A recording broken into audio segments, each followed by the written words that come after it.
Hey everybody, it's Jeff from BBQ Pro Shop, and I am here today to talk about Flavor Guide. The biggest question I get all the time is, who are the smoke freaks, and where did you guys come up with this idea for Flavor Guide?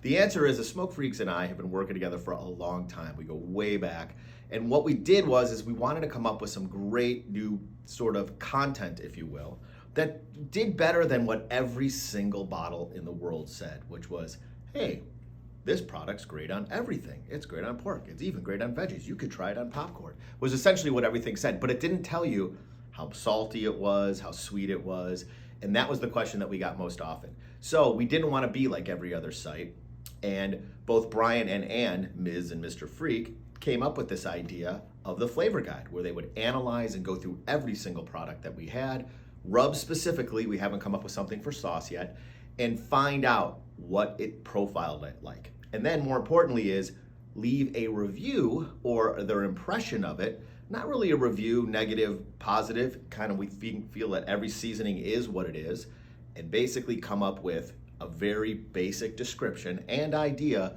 of what that rub tastes like. So when you're looking on our site and you're out there in the virtual world, you have the ability then to taste it.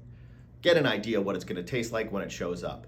A little bit more coming in the future on a lot of these different things. This is step one on how did we end up with Flavor Guide.